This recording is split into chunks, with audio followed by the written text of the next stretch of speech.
Welcome to Mysteries, Monsters, and Mayhem. I'm Shannon Lawrence. And I'm MB Partlow.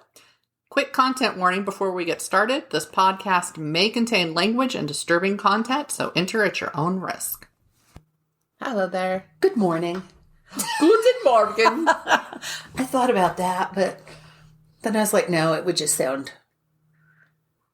Oh, yeah, go ahead and say it, because I said it. What would it sound? What would it sound? I would not have said it with a good accent, so it just would have been like a hayseed trying to speak a language they don't know. I found random, again, I love the Bonjour. Bonjour.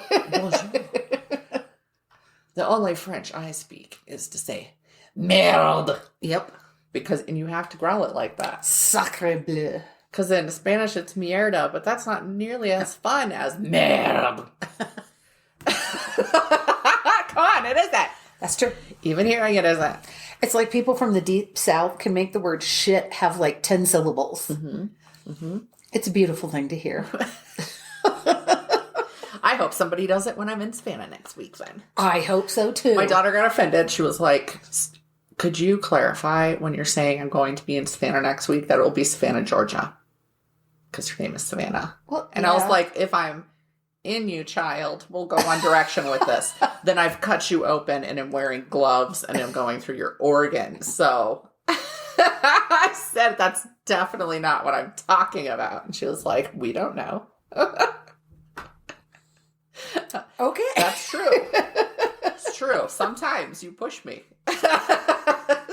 Sometimes. She loves to argue with me. I can't imagine what that is like. It's not the angry, screaming arguing Oh, no. like you see with teenage girls in movies. It's just a very calm, you're wrong. And I'm like, but I'm not wrong. Mm-hmm. I honestly cannot imagine what that is like. I can't even say that with a straight face. So, I have a new complaint. All right. It's related to the weather. My lips are so chapped. Yeah. They are like aggressively chapped. I am looking forward to like moisture in the air. Oh, yes. Next week. I was pretty upset. Okay, so when I looked at Savannah, Georgia weather a couple weeks ago, it was like 88. And I was like, fuck yes! I'm going to take shorts. I'm going to take summer dresses. And then last week I checked the weather because I got I have a weather thing app on my phone and I've added Savannah to it for now. Of course. And I got like a freeze warning and I was like, excuse the fuck out of me. And so I go and I look at the temperatures and this week it was like 50s and raining and shit with the freeze warning. And then next week it was looking the same. And I was like, are you shitting me? It's probably going to be nicer in Colorado. And then I looked at it again last night because I'll be packing tonight to leave tomorrow.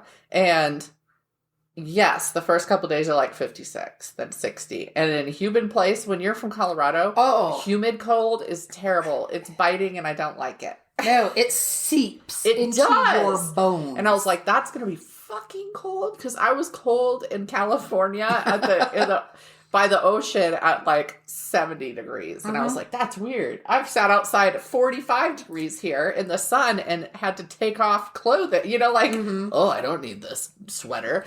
So, yeah. But midweek, we start to creep up into the 70s. So I'll have a couple days, 70-something and 80-something the last 2 days. Well, I'm getting ready to go to a wedding in Florida.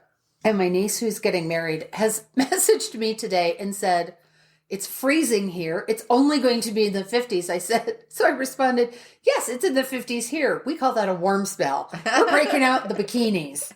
Not me personally. But you will be cold because it's Florida cold. It is supposed to warm back up before we get there. Okay. I'm still friends with her on Facebook. Oh, good. I've been seeing her wedding stuff, so I know exactly who you're talking about. Yep. She will be a beautiful bride. Thing. Yeah. Because she's beautiful. Adorable. So, yeah. That'll be nice. And you get to see Deanna. I get to see Deanna and family, and I get to see my friend Frida and her husband Mike. I get to see some Georgians and my sister. Yep. What more do you need? And our Airbnb canceled on us, and we had to get another one, but that means my poor sister has to sleep on a sofa bed. I was like, I'd volunteer, but I'd be broken. So we wouldn't be going anywhere. Airbnbs, they're fun. I maintain that they canceled. They said it was a maintenance issue. I think they just wanted to go to Georgia because when they canceled, it was in the 80s. And I'm like, fuck you. I hope that it's terrible for you when you're there if that's what you did. Because what maintenance problem wasn't going to be fixed within a couple weeks at the Airbnb? I had a place cancel on me once they said the same thing. It's a maintenance issue. So I went back in to the site under another name, and it was still available. I was like, you fucker. Did the cost change? Were they trying to up the cost? It's been a while, so I honestly don't remember. I thought it was like, we could go see if it's like open again. And then I said, well, I wouldn't want them to cancel on us again. No. And I wouldn't want to give them money if they were douches like that anyway. But I was like, I feel like we have the address. We should just stop by and see if somebody's there. Yeah. Knock on the door and say, oh, I'm sorry. I thought this was the home of the Smith-Jones family. Just have Sierra be a cop. Or my grandma used to live here. Yeah. You know what? My dad did that with his farm. I think I probably mentioned on here before. Back in Oregon, the farm that his family had been on in like Sheridan, Oregon.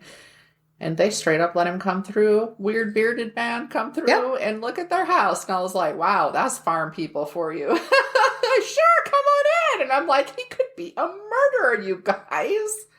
Mm-hmm. The fuck? If somebody comes knocking on this door and says, I used to live here, first of all, I don't answer the door if I don't know who it is. So they have already lost that opportunity. Is true. But if I do happen to say, be walking out the door when they arrive at the front door and they say, I used to live here. Would you mind if I walk through there? I'd say, I do mind. Good day.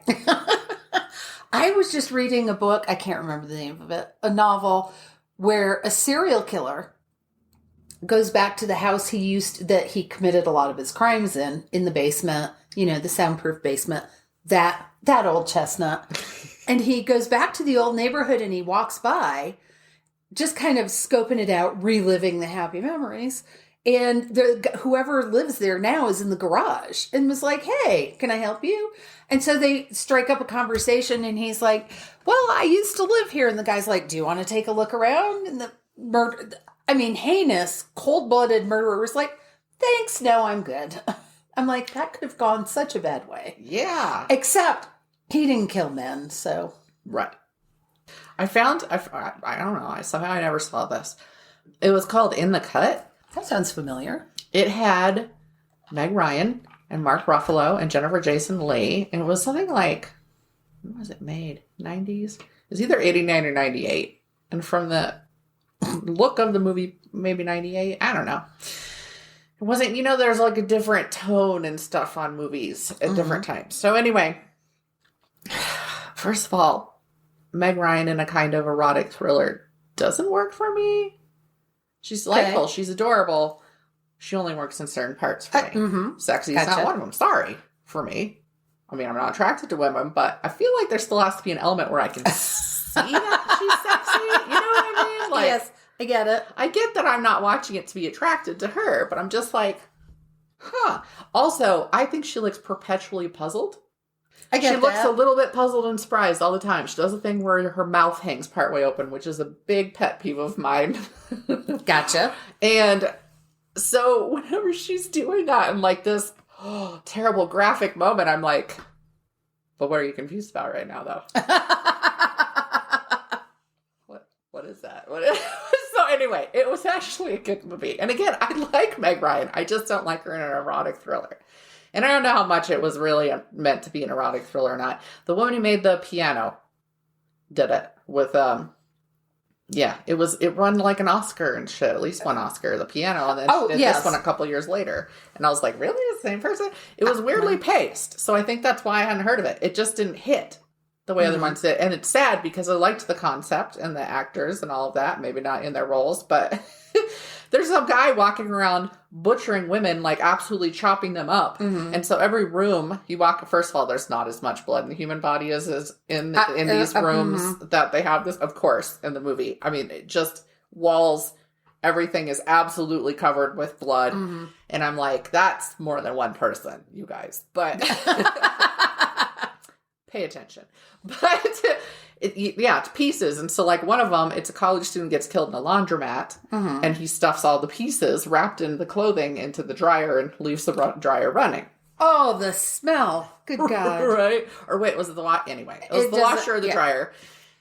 Oh, it was the washer because they have to open it up with a bucket under it to collect all the bloody. Okay, yeah. Okay. So washer.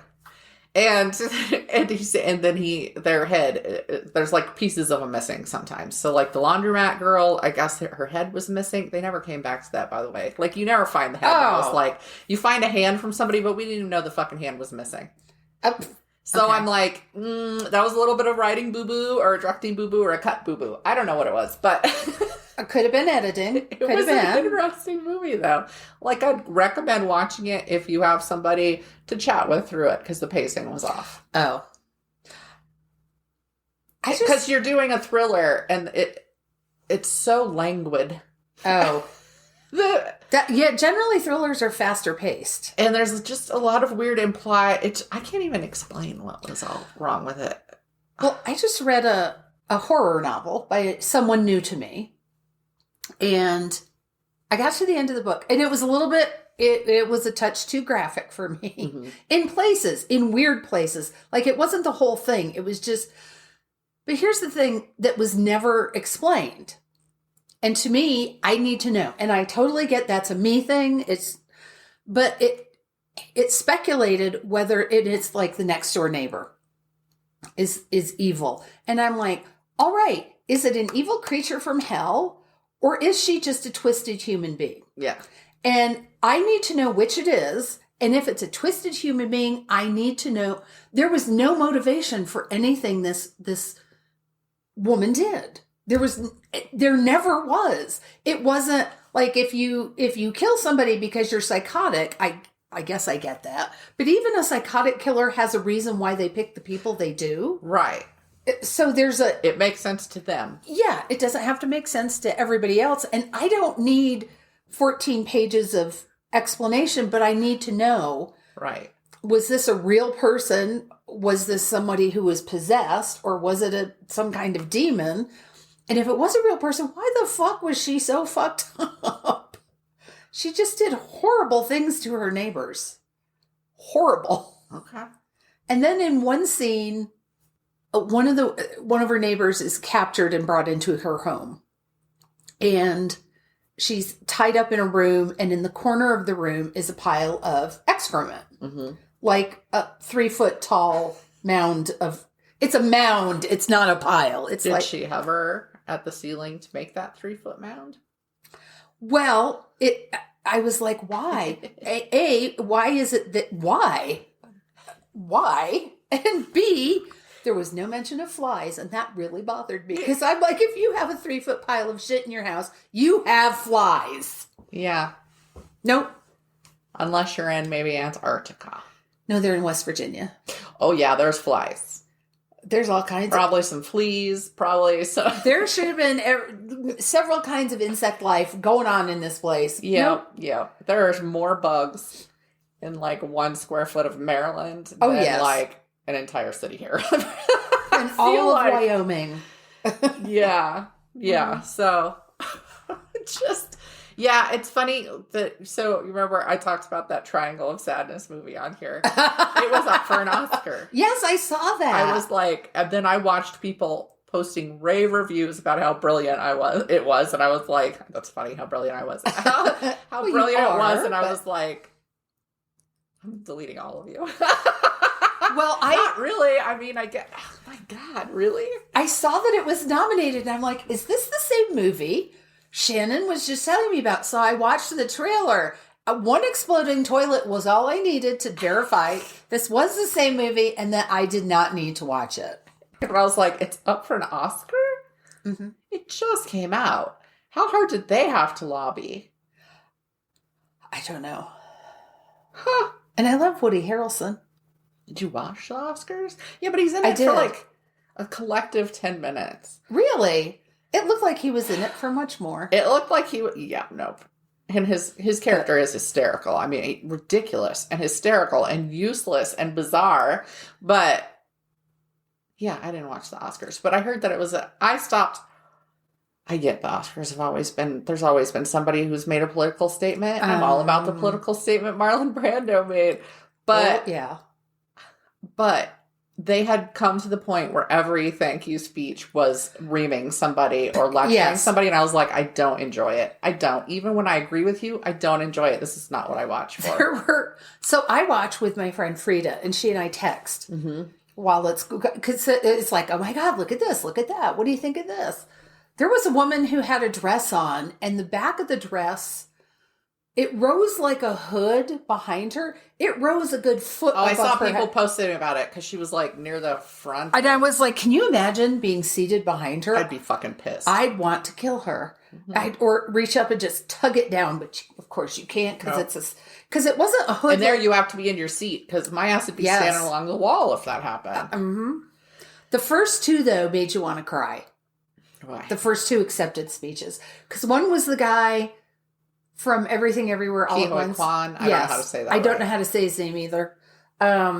He was just so moved. Yes. Because he was out of Hollywood for so long and came back. And he had quite a childhood. I mean, he was one of the escapees, boat people from Vietnam. Though he is not Vietnamese, was my understanding. But, so I don't know. I just still don't know that full story. But yeah, he had a hell of a history. Yep. He did. He just gave a very heartfelt speech. And we need to start. Yes. So here I go, diving in. So today I'm going to tell you a really horrific story about a person named Sara Kruzan. Kruzan. Kruzan. Hers is not the only name to remember, though. There are people in here who should be... Yeah, I believe I know this story. Yeah, ashamed of themselves. A lot. Yeah. This is a buckle up story. Sara was born on January 8th, 1978. She grew up in Riverside, California with her single mother and her sister, although her sister never gets talked about in most of what I read. There's a mention that she had a sister, but which is good. Yeah. Maybe they're keeping her out of it. Yes. She's only 2 months younger than me. Oh, wow. Her father didn't really play a role in her life. She rarely saw him. I think she only saw him 3 times in between his incarcerations. And during one of those visits, she only saw him 3 times. One of those 3 times, he was shooting up heroin in a bathroom. She suffered from depression throughout her childhood and was hospitalized as a result several times. At one point, her mother, who had mental illnesses and a cocaine addiction to deal with, bashed her head against the floor. And then when the bruising was discovered by her school, Sara went into the foster care system. I believe and there was a reference at one point where with her, either she said or her sister said their mother was very physically abusive. Okay. It was 1989, so she was already 11 years old when the bruising was noticed by her school and reported. The damage that was done to this girl it started so much earlier than this. She thinks she was first molested by her mother's boyfriend when she was only 5 years old. That's the first time she remembers. Mm-hmm. She was subsequently raped by other boyfriends as well. Age 11 was when she attempted suicide. But the system sent her back home to her mother. Yep. In 1993, when she was 15 years old, it was determined by Child Protective Services that it was unsafe for Sara to reside with her mother. Yeah. So when she was 11, she met George Gilbert Howard, who went by Gigi. So that's the first name you should remember, Gigi Howard. Spit on the floor when you hear it. Howard was 20 years older than Sara and the way he got to her was he stood up as a father figure for her at first. But then he began grooming her for child sex trafficking. So he lured her in with ice cream, being nice to her, paying attention to her, and pretended to care about her. And then when she was 12, her mother introduced her to a 23-year-old mentor who supplied her with alcohol and molested her for over a year. At the age of 13, she was raped by 3 men, and her mother refused to let her press charges, saying it would blow back on Sara and that she had been asking for her mother gets killed in some horrible way because I'd enjoy that. I would very much enjoy that. I have to assume her mother is dead by now, but I do not know that for sure. I hope it was awful. Yeah. So at the age of 13, that's when Howard put Sara to work, he put her into dangerous situations beyond the sex trafficking. Mm-hmm. So that was bad enough, but they were also physically dangerous in other ways. So there was a fatal car crash that she survived because he set her up with these people. At the age of 15, that was when she left the hospital and entered the foster care system. But she ran away repeatedly and kept going back to Gigi because he was the only one who paid attention to her. So her life was a nightmare of a shit show. Which leads us to November of 1993. She was friends with a 15-year-old boy named Johnny Otis, and she ran away to Ontario with him. Now, the article did not specify, but I assume it's the California town that's close to Riverside, not Canada. Because, So her mother threatened to have the boy arrested for kidnapping, so Sara and Johnny returned to the neighborhood and found a place to stay with his uncle. His uncle was James Earl Hampton. Hampton was a convicted felon and a drug dealer who was out on parole at the time. Desperate to get out of this situation, Sara planned to go back to Gigi to borrow money to set her up in her own apartment, but Hampton did not want her to do that. So on March 9th of 1994, Hampton gave Sara a gun and advised her to call Gigi and set up a date if she wanted her friend Johnny to live. Johnny is Hampton's nephew. Okay. But that's what he's holding over her head. And he waves a gun around. I mean, he's not just saying it. He's, brandishing. So she meets Gigi at a movie theater, and then while they were there, she keeps receiving pages. And I'm like, yes, this is before cell phones, kids. So she had a pager, and she kept getting pages from Hampton that just said 187, which is the California Penal Code for murder. They went back to the hotel that they had frequented whenever she was with him, and she was able to call Hampton. Gigi was doing something. I think it said he was checking her in, and she made a phone call to Hampton and said, let me speak to Otis. And he said, your friend is dead if you don't go through with this robbery and murder of Gigi Howard. So Gigi was 36 and Sara was 16. This girl has been raped for more than 2/3 of her life that she can remember. Gigi had forced her into the sex trade. I swear this is what it said. He pulled out a large sex toy from his bag, and he turned around to plug it in. And I just thought, don't Google it. I'm just going to tell y'all now, don't Google it. Because I did. Because I'm like, what the hell kind of sex toy do you have to plug in? You never watched Showtime's Real Sex? No. I did. I don't think I've ever had Showtime. It was Showtime. Anyway. They showed a lot of illuminating things. Yeah. Oh, I learned a lot. But I'm like scrubbed my eyeballs with a toothbrush afterward. Anyway, he turns around to plug it in, and while his back was turned, she shot him in the neck. So, as instructed by Hampton, she grabbed his money and his car keys before she fled. He had some, I don't know if it was a Jaguar or what. It was some fancy sports car. But she left behind her shoes and her purse containing her ID. So she went straight to Hampton, gave him the money, gave him the keys. He held a gun to her head and said, okay, when you get caught, this is what you're going to tell them. This is what you're going to tell the cops. Then he had her he took her to an acquaintance's house, and she was held there against her will for a few days before she was returned to her mother's, which it was where the police caught up to her. Now, this was 5 days later. It's March 14th. 5 days later.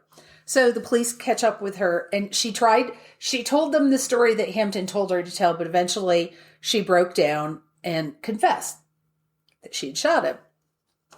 So here she is. She's 16 years old, and astoundingly, she has no prior arrests.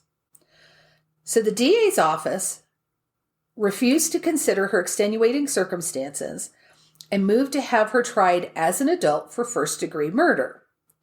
She was evaluated by the California Youth Authority, who recommended she be treated in the juvenile justice system. As a matter of fact, they said she stands a good chance to benefit from what we can do for her and come out the other side and be a productive human being.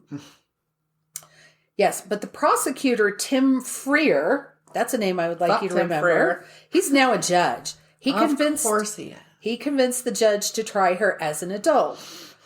Her lawyer, David Gunn, remember his name too, advised her to let the case go to trial, and the judge was J. Thompson Hanks, who said, yes, we will try her as an adult. So the defense never mentioned any of the abuse that she suffered from Gigi, and nor was she allowed to give any of her background. She was not allowed to speak at her trial. Of course not. That's always fair. What fucking kind of defense attorney? Anyway, she wasn't able to talk about being raped. She wasn't being able to talk about the sex trade. Hampton's role was never mentioned, and he was never charged with anything in relation to the murder. I believe one of the lawyers told the judge that Hampton had, in fact, turned her in. Well, that's what it sounded like. Yeah. So neither he nor his nephew were called to testify. The parole officer told the jury, and this is a huge what the actual fuck moment, told the jury that that the only option was life with no parole, versus when minors were charged, they're always supposed to have the possibility of parole. Mm-hmm. They fucked it up and nobody caught it. The parole officer said you can only give a life sentence with no possibility of parole, and everybody let it fucking fly right through. There were 3 other people in that room. There were 2 other attorneys and a fucking judge who just let that mistake go through. Mm-hmm. So the jury is not aware. It's like, well, you have to give her life or nothing. So in May of 1995, when she was 17 years old, she was sentenced to life plus 4 years with no possibility of parole. The extenuating circumstances that the jury considered were that the murder took place during the process of a robbery, and that she had laid in wait to kill him. That it was planned. Yeah, it was very much premeditated. I get that. But she didn't have a choice. So many things I want to say, but I feel like they're spoilers, so. Yeah, it was premeditated. She wasn't the premeditator, to sum that up. In the aftermath of this trial, 2 independent experts examined her case and determined that she was a victim of something called intimate partner battering, but no expert witnesses were called for her defense. What a shocker. So, fortunately for her, other women rallied to support her. She actually says that when she was in prison, she got a lot of support. I bet, though. From the other women there. And she was shocked to discover how many women had stories like hers. Had been abused or had been trafficked. So, some of these women who have stood up for her have traveled the same road, and some just couldn't stand seeing an abused teenager being further abused by the criminal justice system. It wasn't until 2009, when Sara was interviewed by Human Rights Watch, that she was able to tell her side of the story. That's when it came out. Some of the organizations were Free Sara Kruzan, the Global Human Rights Campaign, Human Rights Watch, Change.org, even the friggin' Dr. Phil show talked about it. And I have absolutely no use for Dr. Phil. At the end of 2010, then Governor Arnold Schwarzenegger commuted her sentence to include the possibility of parole. Then Senator Leland Yee fought for Sara's release for over a decade. Not going to go deeply into Senator Leland Yee. He got in a lot of trouble later on. Had nothing to do with this case. He was... most politicians are shit, but they usually do something good too. So in January of 2013, Her sentence was reduced to second-degree manslaughter and 19 years, which made her eligible for a parole hearing. She was paroled on October 31st of 2013 and was pardoned by Governor Gavin Newsom in 2022. So just last year, she was pardoned. Oh, I had not heard that, and I'm happy about that, though. Yes. Because last I heard, she was still just getting fucked over. So, yeah. Yeah, you have to... So... Hindsight is certainly 2020, and I do not have a law degree, and I've never studied law, but how could a defense attorney not allow his client to testify? Especially when she has a story that is going to strike an emotional chord, explain what happened, explain how she could have been in that position, because humans, by and large, can feel empathy for a backstory, right? That's why there has to be backstory in fiction. Yes. So that's why you have to humanize your villains. That's why yada, yada, yada. That's what was missing in that book I was talking about. Yep. There's no backstory.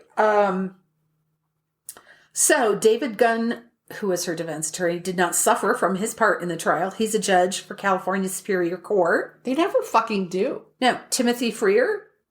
He's also a judge for California Superior Court. Judge J. Thompson Hanks was in trouble 1992-ish in another case for, not doing his job. It was, again, the defense wanted to request that some files be sealed. He neither read the files in question nor gave them the opportunity to make the request. So he was just fucking sitting on the bench, keeping it warm. Yeah, they were all useless. Every single one of them. But you know what? It was all men. Yep. No empathy for what this girl might have gone through. As far as some of them were concerned, probably some of them have fucking done it because fuck these judges. Like, some of them have probably victimized a woman. And it would be, and I know that people will point out, well, if somebody is in the sex trade and has prior arrests, that I understand that line of thinking. She had no prior arrests.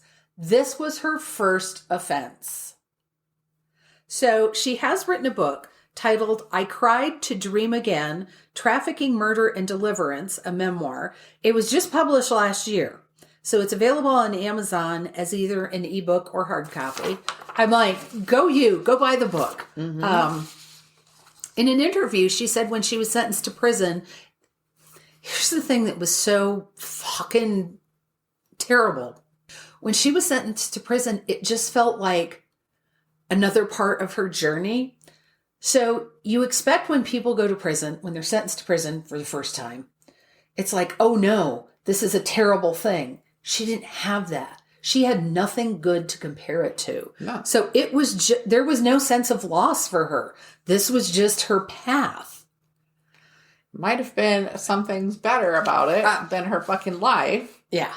So she went into prison at 16 and came out at 35. And whenever I read something like that, I can't help think, for most of us, I think for everybody, look at how much you change between the ages of 16 and 35. I mean, you grow up, you become an adult, you form relationships, all the things that she was denied.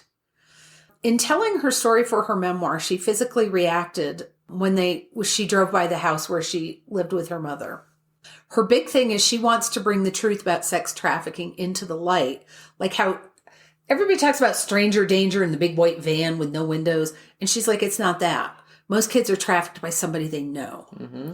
And while she'd rather forget what happened to her, she wants her story to illustrate how easy it is for predators to beguile children who are already in unstable situations. Well, right, because they know how to find, right. They know how to find these people who are already open to that victimization. Yes. It's not hard for them. They're tuned into it. They're predators. They're actively predators. And she went through something called, I can't remember, because I didn't know if I would be able to talk about it or not.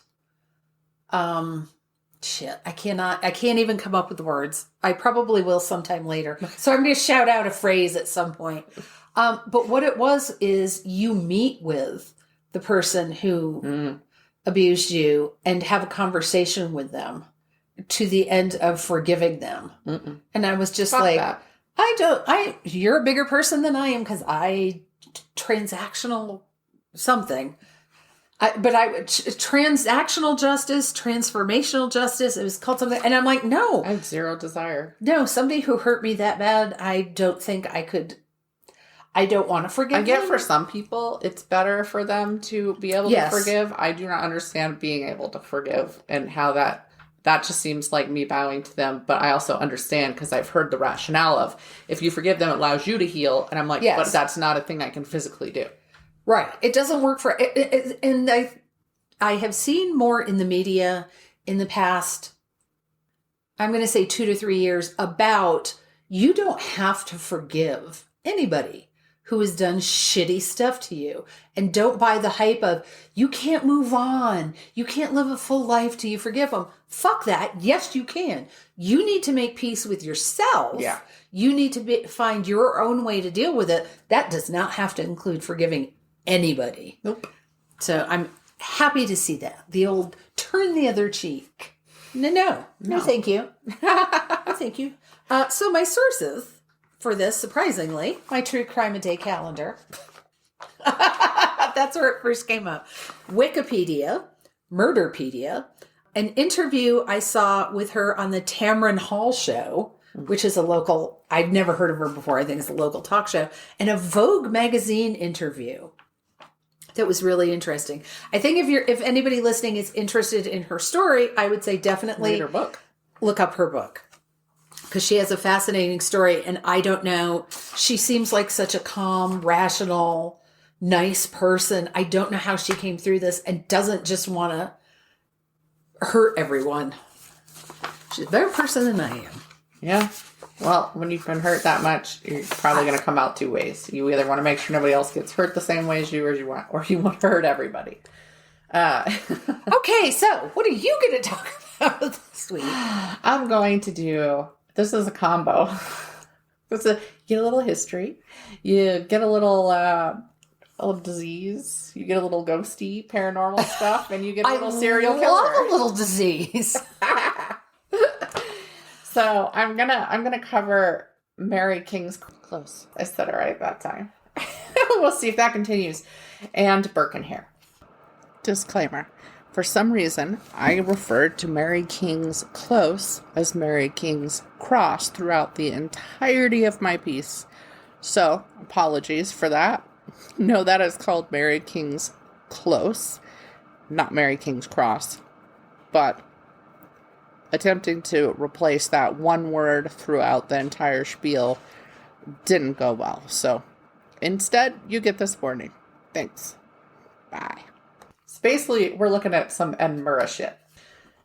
Because, and I'll tell you where I got this from, I think it's called Cities of the Underworld, and it's a show that I think I've been watching on Hulu, but it looks like it was originally from History Channel, and they go into all the places that have these really secret underground things. I could have seen one. I know. So, underneath the historic city of Edinburgh, Scotland, is an area known as Old Town. There's a labyrinth of buildings. Originally, these apartment buildings were up to 14 stories tall, is what the show said. And writing stuff, I found it up to 7 stories. So I don't know what the truth is. I think it's the shorter one.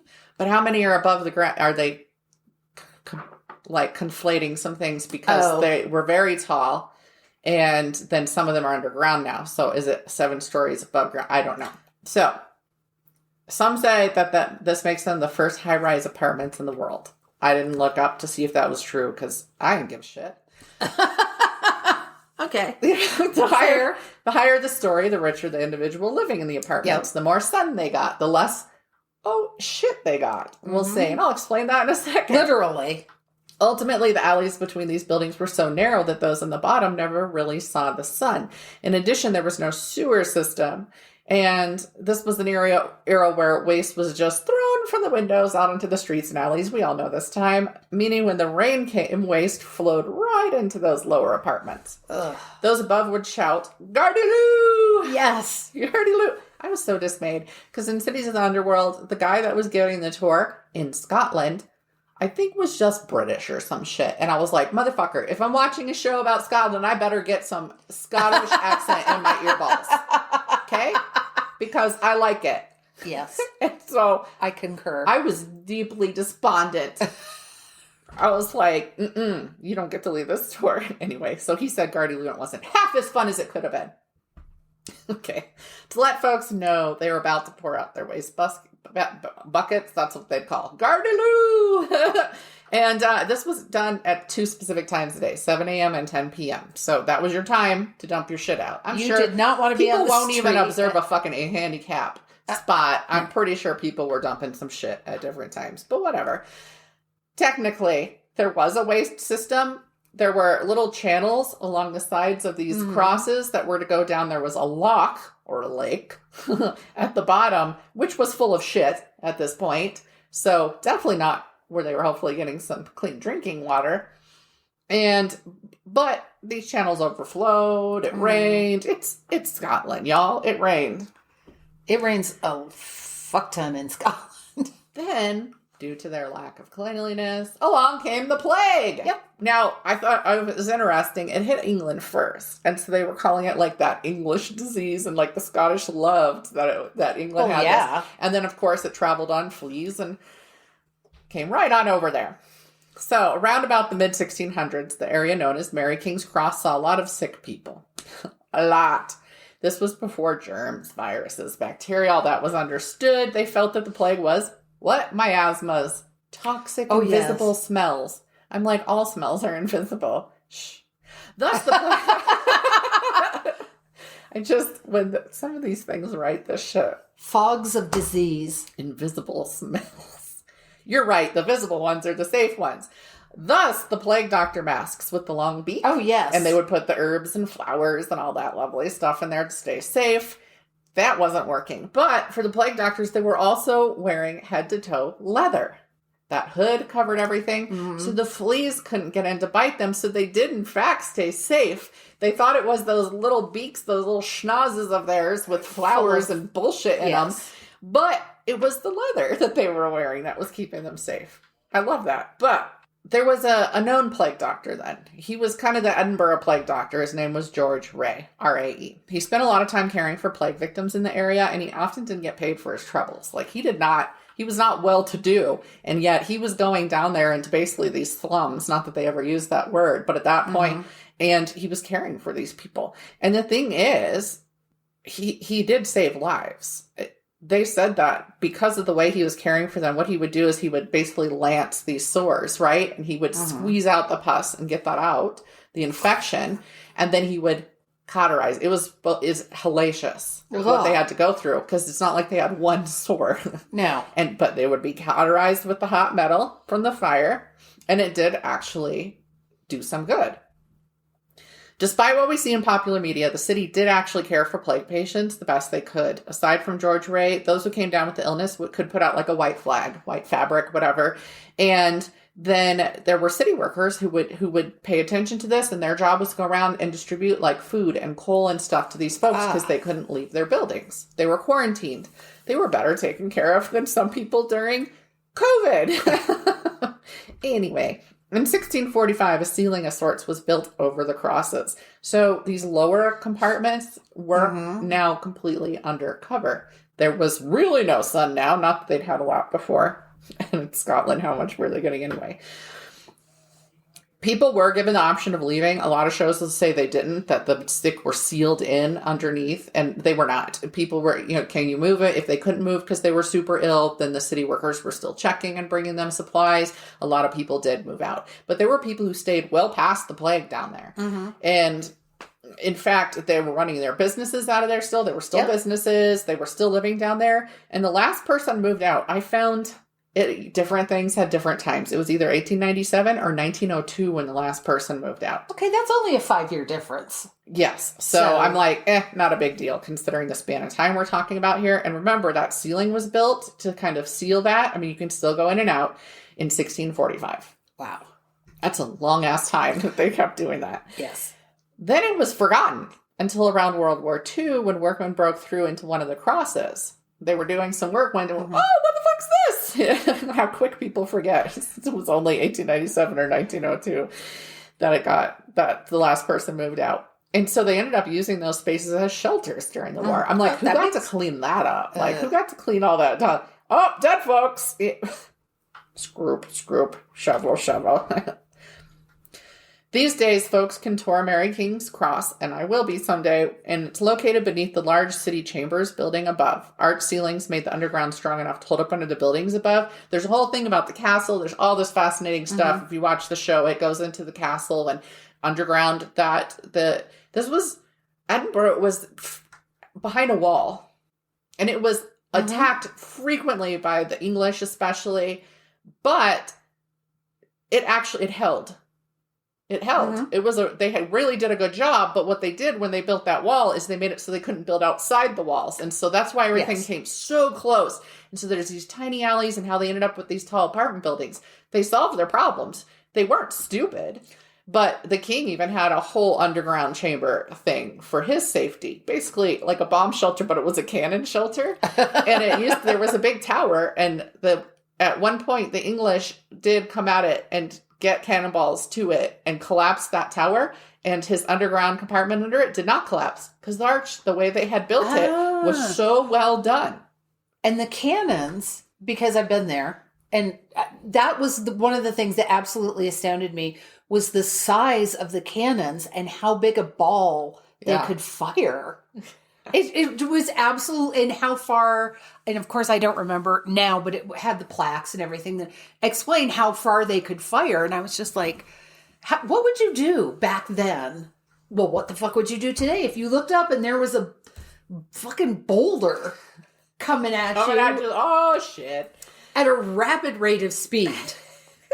Yeah, my husband's been there. I've gotten to see the pictures, which is how I come out of the country at all. So, a place full of so much death and history must have its share of ghosts. Of course. The most famous ghost is Annie. Some sources called her a little girl. Others called her a preteen. That may mean the same thing to different people. The reason she's so well known is that a famous Japanese medium was visiting one day in 1992. And I'm going to call them they because at least one story said he, but most of them said she. So we're going with they. Okay. I don't know. I could have looked them up. I also didn't give a shit. They weren't getting the sense of any spirits until something pulled on. Again, story differs depending on who's telling it. Their jacket, their leg, grabbed their hand. Something happened like that. Something physical. And they had already been feeling, they had hit this room, and some of the stories said that they couldn't walk into it because they were just hit with this wall of feelings of cold and just dire hunger and feeling sick. We heard about that when we were there. Okay. They're like, if you feel like you can't walk into a room, don't. Yeah. Okay. So, and they were like, they weren't going to go in the room. And then they were like, they felt that pull. And so they stepped in and they ended up talking to this little girl in there. And the story was that the girl was left behind by her family when she got sick. And her doll, she said something about a doll that she'd lost or that they'd taken with them or something like that. So the psychic, after they left, went to this gift shop upstairs and bought them a doll. It was said to have like a tartan and all this stuff on, right? And they left the doll there. And now when other people visit, they did that because they were honoring the dead. It was something that they do in Japan. And so this was they were honoring this dead girl. And now people go and they leave dolls for her. And there's pictures. There's this huge pile of dolls left for her, which some people, that would wig them out right there. Yeah, it's not the ghost, it's the pile of dolls. Ghost hunters have checked in and conducted experiments, of course. The room Annie exists in is always cold. Spheres have been caught on film. Many people report feeling sick, like you said, when they visit. Some have had to, bolt from the room, or they thought they were going to throw up. Others say Annie grasps their hands. And that is something that the Japanese psychic said happened throughout their communication, is that little hand was slipping into theirs. Well, that wasn't exactly why we had to leave. Spiders. It was spiders, because the tour guide made a big point. She kept mentioning how there were spiders down here. And and you get down in there, and of course you're looking around, and they're above you. There are spiders in the ceiling, and I have a child. There's even stalactites. Who was like, no fucking way. I can't do this. So Joe and Thing One had the tour, and you need to go back and wear a sombrero. Yes, Thing 2 and I went outside and sat in the alley and chatted. Just sat in a doorway and waited for them to be done because I was like, okay. She was freaked out. My mom wouldn't be able to do it either. At the thought of all those, the tour guide really did make it sound like there were thousands of them hovering just out of sight. She probably shouldn't be doing that. You know that you would lose people from the tour for that, but anyway. That aside, a man who was executed as a witch named Major Thomas. Major Thomas? I'm pretty sure it's Weir. But it autocorrected to Weird. His name isn't Weird. I think it's Weir. Supposedly haunts the area. He was walked through Mary King's Cross on his way to execution, and that's why he haunts it, but he did not live in Mary King's Cross. He had been a soldier, a major, and served during the Irish Rebellion of 1641. He was very religious, to mention him being a Calvinist and Presbyterian, and became known as a lay preacher in the area, and ultimately he was kind of with this group that became known as the Bowhead Saints. I'm not going to go into all this because lots of history. During his tenure, he headed executions in the city. That was one of the things he did. But then he got sick in 1670 after his retirement, and I believe he was around 70 when all this shit went down, but I'm not positive. Which was ancient back then. He started talking of his secret life. He said he had done many bad things nobody knew about. And then his sister, who was also not well, they were similar age. They'd lived together. Neither of them ever got married or anything. They're ignoring him because they're like, old man's ramblings. He's clearly not well. She starts joining in and she's like, oh yeah, sorcery, witchcraft, all of this stuff. And they're throwing this out. And she says something about he had his walking stick. You know, his walking stick, that's his source of power. It's actually a staff. And so that like they went crazy together or something. So, so all of a sudden it goes from nobody's listening to, okay, well, he's straight up admitting to this stuff and she's backing him up. So they were sentenced to die. Major Weir was walked through town. Then he was garroted and burned at the stake. The location where he's burned would later become Greenside Church, if anybody's been there. And his sister was hanged. Ultimately, their remains were buried beneath the gallows. So that is the thing. I asked that in a previous thing. I was like, did they always bury the bodies underneath the gallows? Yes, that's the thing they did then. His ghost is said to walk through Mary King's Cross, but his old house, which was elsewhere, was also said to be haunted. People who would go up the stairs in the building, and suddenly they said it was like they would be made to think they were going down the stairs. It's like this labyrinth thing, right? And I'm like, that's a weird haunting. Yeah. A retired soldier once fled the house. He had bought it on a good deal because nobody would live there.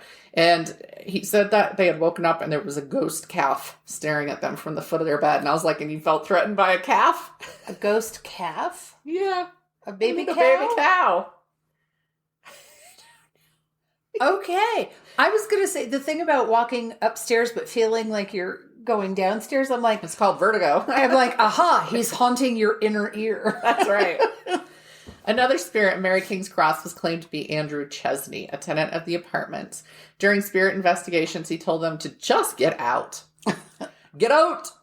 And apparently, he had no patience for their bullshit that day. Good. He said on the website for the tours to be the final resident and to have been forced to move out by the royal whatever so that they could enlarge the Royal Exchange building in 1897. So that's the one that said, okay. And that was the actual site that does the tours and stuff. That was the official site. So I'm like, they're saying 1897. A rep from Scottish Paranormal reported hearing the sound of clothing rustling while he was trying to set up his equipment. And he was in an area nobody was supposed to be. So then he got all pissed off thinking somebody was like encroaching on his investigation or whatever. And then there was nobody there. So then he went to bitch at the guide. And then the guide was like, nobody was in there. Bud, calm your tits. You're here to investigate hauntings and you totally got haunted. I would like to hear someone say calm your tits in a Scottish accent. Me too. Yeah, I think I was about to try it, and then I was like, no. Mary King, a resident after whom they named the area, except there was like no information about her. I'm like, well, why'd you pick her name? Because it had King in it. When I was watching the show, it's not like it put it in print, so I thought they were saying Mary, like Merry. Oh, Mary King's Cross. Gotcha. And I was like, that's cheerful. No, it was just some lady's name. She said to haunt it, but they didn't really have stories about her. Her specter's been caught on infrared camera. Okay. Who she was, though.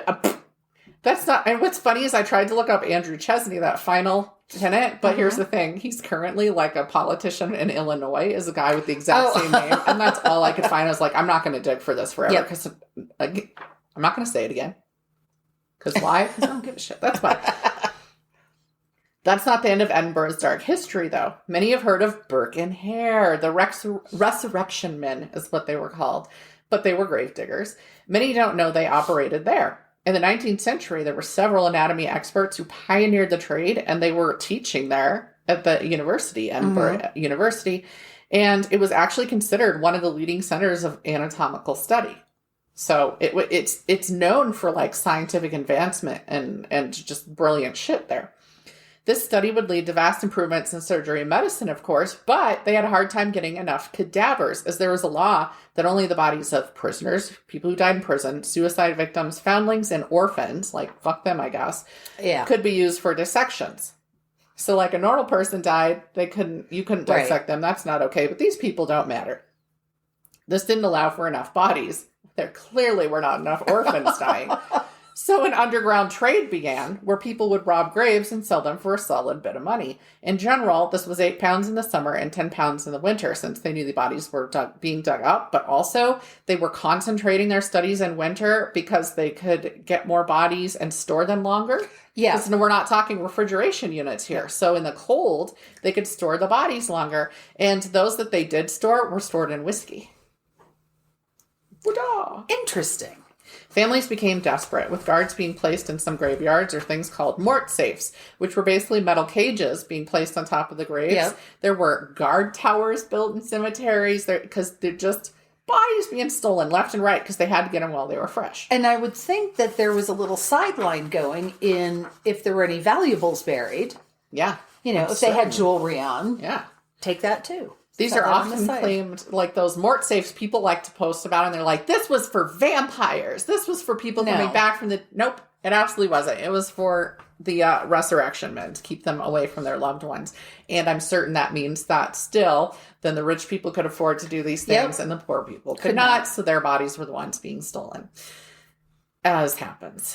William Burke and William Hare, why they go by Burke and Hare, it's so much easier. The Williams, the Billies, were both born in Ireland, actually, and just eventually made their way there. The both of them had a story. I decided to go brief with them. They each ended up in Edinburgh where they met, and they became good friends. Burke and his wife moved into a lodging house run by Hare and his wife. It actually sounded like she was his girlfriend. I'm not even sure she actually divorced her first husband. It's kind of up in the air. In a place called Tanner's Close.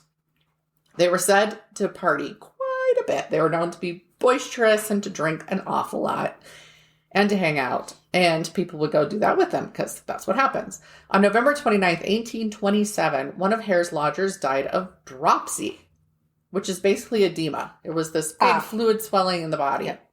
He owed back rent, and Hare was upset about the money. He owed £4. The two men decided to sell the body and make that rent back. A coffin was dropped off so the body could be placed in it. Instead, Burke and Hare filled it with bark and hid the body under the bed until the coffin was taken away to be buried. They went to Edinburgh University and kind of asked around, right? And so they found a buyer, Dr. Robert Knox. These doctors were as complicit in this as everybody else. They knew perfectly well where these bodies were coming from. Burke got to keep a slightly higher portion of the pay for the body in order to cover the rent. As they left, Knox's assistant told them to come back anytime they had a body for him. Wink, wink, nudge, nudge. Yep. Considering rent was £4 per month, but one body brought in £8 to £10, the temptation was just too great.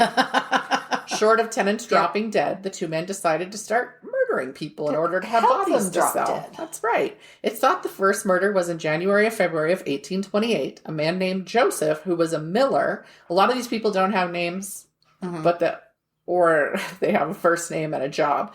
He was suffocated with a pillow by Hare while Burke lay his body over the man's chest so he couldn't get up and fight. Right. The men claimed Joseph had a fever, and they thought he would infect others, so they had to kill him to keep everyone safe, but also to ensure a sick lodger didn't scare others away. Yeah. It's not good for business. Their murders continued in much the same way, though some were eventually killed just by placing hands over their mouth and nose. It was always suffocation, but they were usually given whiskey first. They got them drunk so that they wouldn't fight as much, and they would pass out, and then they could just suffocate them. Some of them even suffocated in their sleep, really. The murders continued through October 31st, 1828.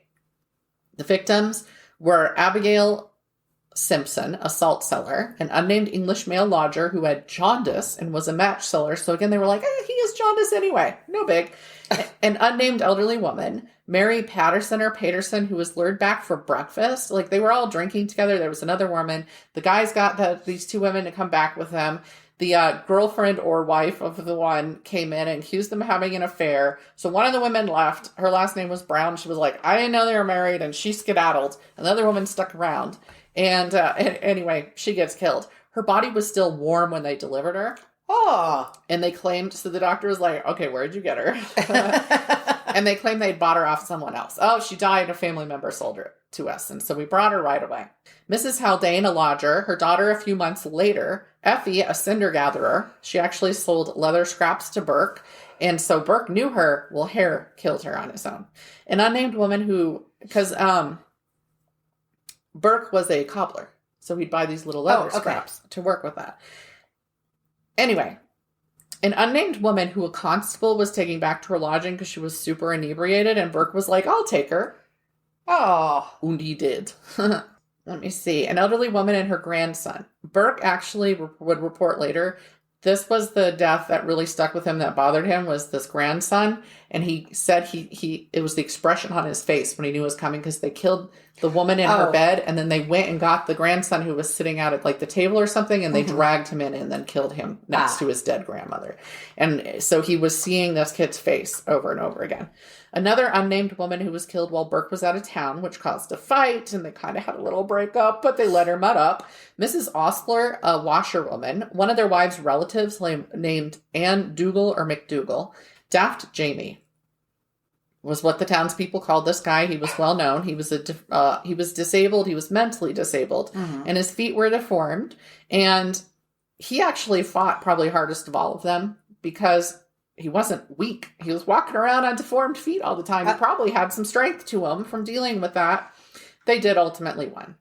A medical student actually thought he recognized him. People really knew who Daft Jamie was. And so they take him in there, and there's a medical student coming in. He's like, oh my God, is that Jamie? And so Dr. Knox is like, oh fuck, hey, go in the other room and do this thing before everybody else gets here. And then he chopped off his head and his feet before they began the dissection, so nobody would know who it was. So again, he was very complicit. He knew who he was. And then we reach Margaret. It's Docherty. I don't know how to say that in Scott. Doherty. I don't know. A middle-aged woman from Ireland, because they'd all been seen drinking together. There's a whole story behind all this. There's this complicated night, and this couple comes in, and all of them are drinking here with Margaret. And then the people leave, and they come back the next day, and they're like, "Where is she?" And they're like, "Oh, she left." And it's more complicated than that, but that's pretty much what happened. But what that means is there was a witness. And then, so this person's like, but no, really. And I think it was a couple, but where is she though? Like, her shit's still over there. And then there was some straw, like a pile of straw, and then they wouldn't let the people go near the straw when they went to get their horses or something. And so then one of the people snuck back in, and there they found her body. So they went to get the police. By the time the police got there, body was gone, but her bloody clothes were there. They said that they were taking the people in tea boxes. And I'm like, how big was the box of tea that came in that they were doing this? They did have to use a special something when they killed the grandmother and her grandson. So anyway, the police show up. They see, okay, there's something going on here, even though we can't find her. They go to the school. They find the woman's body. Oh. So both men were arrested, as were their wives, when the body was found at the surgery. Knox did not get in trouble. He was said to not be a part of it. He was just guilelessly buying these bodies. And though he wasn't tried, public opinion did turn against him. And a lot felt that he was the ringleader of this, that he kind of put them up to it. Who knows? Hare testified that Burke and his wife, McDougal, were the murderers, not him. Burke was found guilty, but there was found to be a lack of evidence against McDougal, so they released her. In pronouncing the sentence, they said, quote, your body should be publicly dissected and anatomized, and I trust that if it is ever customary to preserve a skeleton, yours will be preserved in order that posterity may keen in remembrance your atrocious crimes. A mob attempted to take out McDougal, who ended up having to flee the city after police tried to take her into protective custody. Hare had been granted immunity for testifying against Burke in advance, but James Wilson's mother, I think that's Daft Jamie, fought it. She fought it, didn't matter. he kept his immunity. A mob tried to kill Hare because they were like, you don't get immunity for this. You were murdering people. Yeah. Police escorted him to safety. Then they kind of took him near the border and said, okay, now shoo into England. And they left him. And nobody actually knows what happened to him after that. Nobody knows what happened to either of the wives, who were both held. Huh. Mm-hmm.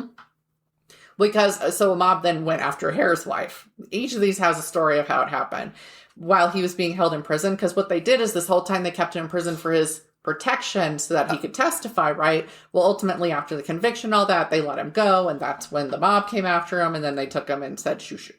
So a mob also went after Hare's wife. And she had to also be escorted by the police and thought she fled to Ireland. Again, no idea where any of these other three went. But we'll get back to Burke, who was the only one convicted for this. Burke was hanged January 28th, 1829, then publicly dissected in the university's anatomy theater. There was actually a riot outside because there wasn't enough room for all the students who wanted to be there. They had to get tickets. And because of the small space, everybody wanted to see this. So to calm the riot, the professors ended up making a deal with them, and they escorted students through in groups to view the body. Wow. It was such a big deal.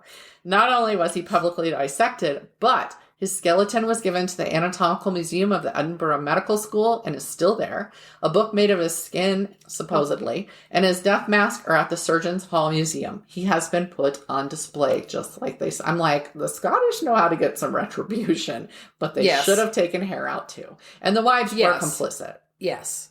The McDougall girlfriend/wife actively took part in some of these murders. I don't think the other woman did. So I was like, eh. While Knox never paid legally, he slowly but surely lost his position and power. Eventually, his peers turned the cold shoulder. They were done with him. They knew what he'd done. Mm-hmm. Even if he wasn't going to get legally in trouble for it. And he just gets knocked lower. Then he's out of his job. Then his peers won't talk to him anymore. He's completely isolated. So he ended up moving to England. He did die doing medical anatomical work in England afterwards, but he was much lower than he had been when he was doing all this. My sources were Edinburgh News, The Scotsman, Haunted Rooms, and Atlas Obscura, and Wikipedia. So, and then the actual website for the Mary King's Cross. Yes. So, I could have broken it down by each victim, but they killed them the exact same way every single time, really. So, yeah, that's how they lured them was different. That's a lot of victims. It was like 15, I think, is what was the final count. So, yeah, I mean, they're quite infamous, but I don't think anybody really talks about or knows where they're from and that it was there. Right. Because I didn't, and I've heard about them a billion times. Yeah. So, yeah. Edinburgh has quite the history. It certainly does. I can't wait to go there someday. You'll like it. The people are lovely. Well, listen, I'm just going to be like, talk to me, and I'll listen. That's all. We were amazed because everybody there was just so flippin' friendly. There's also a free botanical garden. It's huge. It's glorious. It's gorgeous. We spent probably half a day there. I think. So I wrote a Beltane story, right? And I think it's Beltane I'm thinking of. They have a huge festival there every year for one of the holidays I wrote about. And I was like, part of me always wants to go to those fests. And the other part is like, that's a lot of people. So I probably just like, I kind of want to go to Mexico during, the Days of the Dead. But I probably also don't. Yeah, no, I get that. I get that exactly. I'm like, I love the mood of whatever's being celebrated. I don't love the people. No. So, all right, there we go. That was, I mean, it was still a little lighter than yours. So, yes. We'll end to that. And part of it was that time. Distance gives it a little bit of... Yes. And I guess I could have flipped it and done like the serial killers first, but they were an afterthought. I was just mostly wanting to look up Mary King's Cross. And I have a thing about underground. Like, I'm so upset that I never toured Seattle yet. Even when I lived in Oregon, it was right there with the underground portion of the city in Seattle. I'm fascinated by this. It's not in that show, not the first season. Have you toured the underground tunnels here? In Old Colorado City? Old Colorado City, there aren't any tours. They'll take you to tours of the stores and say, we think there was one here, but they bricked them all up and sealed them. And I really think we're missing an opportunity to make money there, but okay. Because I would totally tour them, but they do not do those tours. They do not. There's, as far as they know, because they covered up the doors because it was thin and... Oh, somebody knows where those Springs. doors are. Oh, I'm certain. Well, and there's a lot of stores that I'm pretty sure they have a door to there, but they were sealed up, and so they'd have to break.